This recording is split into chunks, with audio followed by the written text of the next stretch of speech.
After being cast out by her father and his second wife, Amara, and her mother, Mama Grace, rebuild their lives through faith and hard work. A kind stranger helps Amara return to school and register for her WAEC exam. But while she begins to rise again, strange and frightening things start happening in her father's house, signs that the evil done to her is beginning to turn back. It started quietly. At first, Auntie Ngozi thought it was malaria, fever, and dizziness. But within days, her body began to shake uncontrollably at night. Every midnight, she would wake up screaming, "Leave me! Stop following me! I'm sorry!" Her voice echoed through the compound, waking the whole neighborhood. Mr. John tried everything: herbs, drugs, even a pastor, but nothing worked. One night, as he poured water on her trembling body, she shouted, "Tell Amara I'm sorry. Please tell her to forgive me." Mr. John froze. His heart began to beat fast. He knew deep inside that something was wrong, something spiritual. The next morning, an old prophet from the next village came to visit. He had heard of Auntie Ngozi's strange illness. He looked at Mr. John quietly and said, "Your hands are not clean. There is a curse in this house. Until you make peace with the one you wronged, this sickness will not leave." Mr. John frowned. "What are you saying, old man?" "I'm saying that your last daughter's tears have reached heaven. Her pain is the fire burning this house." Those words hit Mr. John like thunder. He chased the old man out angrily, but deep down, fear had entered his bones. That night, he couldn't sleep. His dreams were full of Amara's face, crying. While all this was happening, Amara was busy preparing for her WAEC exams.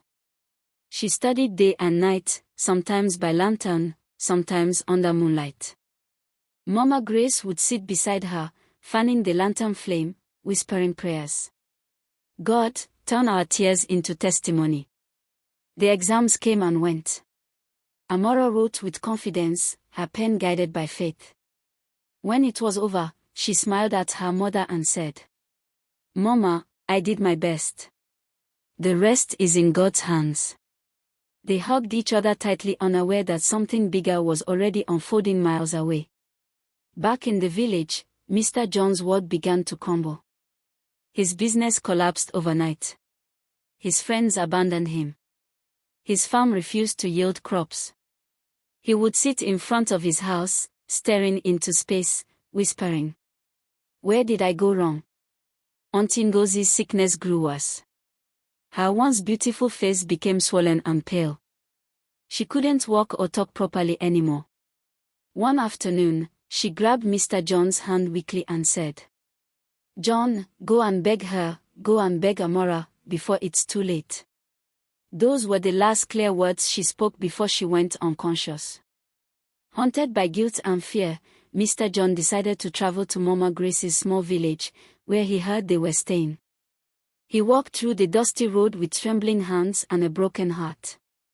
When he reached their small house, he saw Mama Grace outside, roasting corn as usual. She looked up, shocked. "John, what are you doing here?"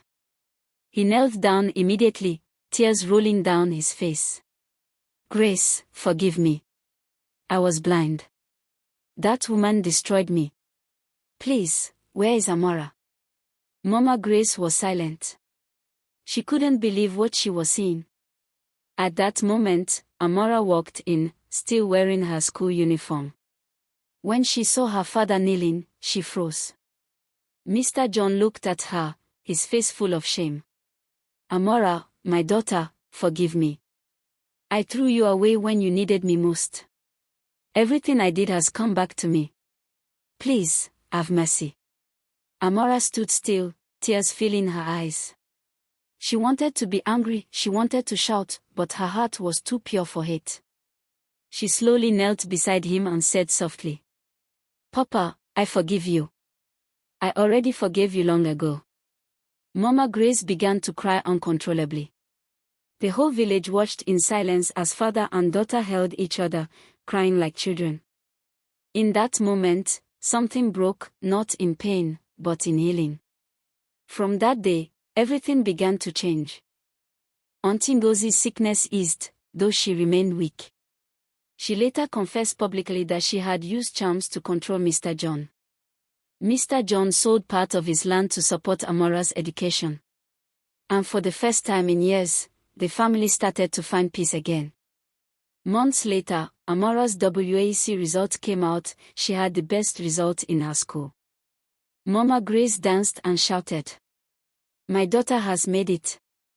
My God has done it." Amara looked up at the sky, whispering, "This is just the beginning." But what happens next when life finally gives Amara a second chance? Will her father's change of heart be enough to heal the wounds of the past? Or is fate still waiting to test her one more time? Amara's story is far from over, because every destiny that shines must first pass through the fire. Will her light continue to rise, or will new challenges try to pull her down again? Stay tuned for Part 4, The Rise of Amara. The final chapter that will shake your heart, open your eyes, and make you believe that God never forgets the rejected. Backhand index pointing right. Don't forget to like, comment, and subscribe so you won't miss the next part when it drops.